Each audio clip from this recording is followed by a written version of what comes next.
Hi, this is Chad Roberts from RPG Geek. We're here with Paul from Six More Vodka talking about Degenesis, the Rebirth Edition. Yep. And so this is something that I found at the con.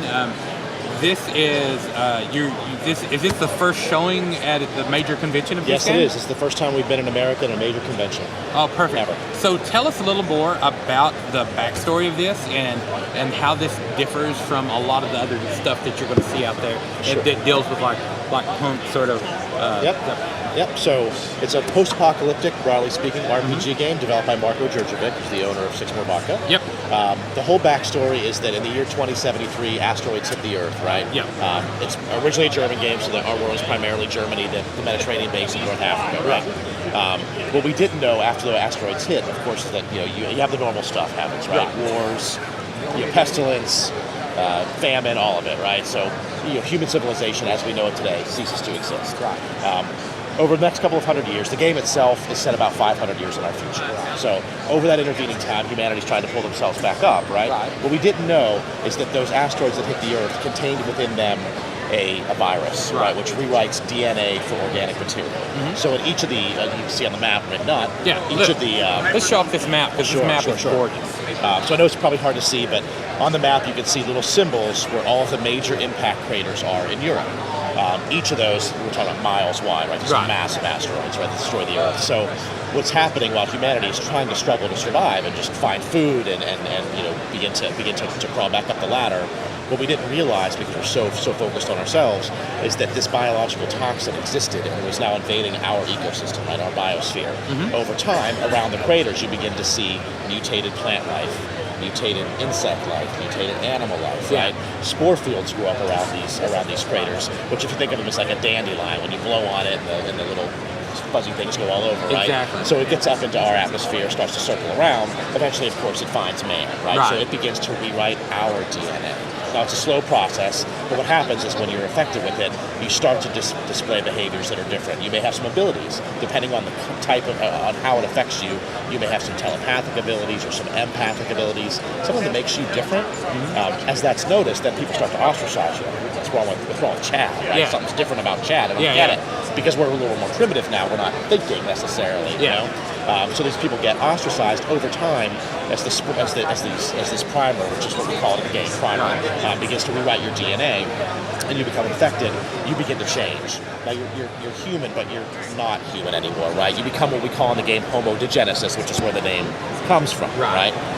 Essentially, you could say you become a monster, but that's not really fair, right? So as you begin to morph, you still are intelligent, right? You still have goals, you still have things that you want to accomplish, whatever, but you're no longer fully human anymore. Those goals are now impacted by what you're becoming, right? This alienness about you. When I say alien, I don't mean Mars, right? It's something that's not something quite other, human. right? Something off, right?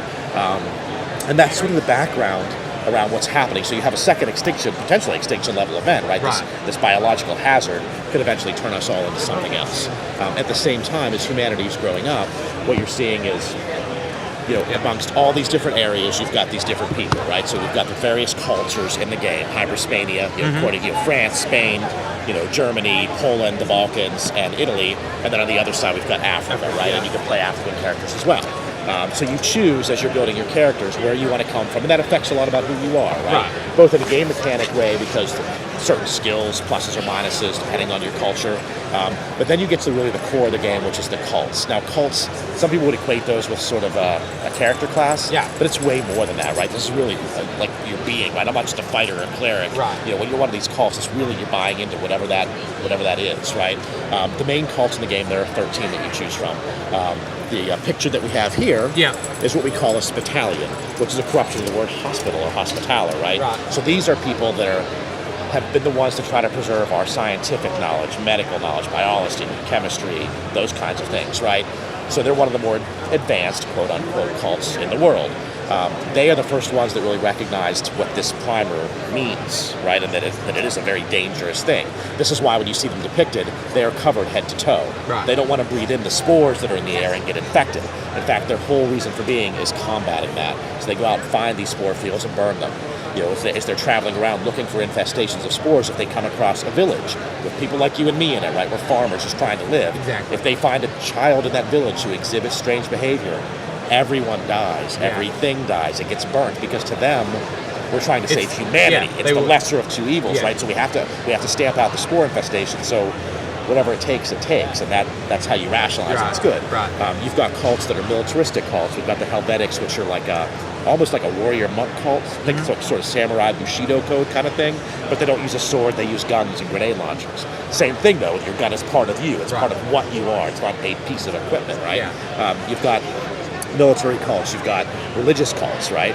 You've got this split between Europe and Africa, where there's cults in Africa that have sort of banded together and now have more power and are more together, right? And as you're building your characters, within each of these cults, there are multiple trees you can go by. So I wanted to make sure that character building had a lot of nooks and crannies in it, so you could really individualize a character. And so, if people are interested in this, how can they find more about it? Like, can they go online? Okay. Yep, absolutely. So we can go online and go to Degenesis.com. You can follow us on Degenesis USA. We also have a Degenesis Facebook page, and that's where I would suggest you go first. We've got all kind of information out there. We're getting more and more active, trying to build our American community, right? English in the game, so that you can find out more about it. Yep. And once again, this is Degenesis 2nd edition from Gen Con 2017. Thanks so much, Paul. Thank you so much. Thank you. Have a It was great great to see you.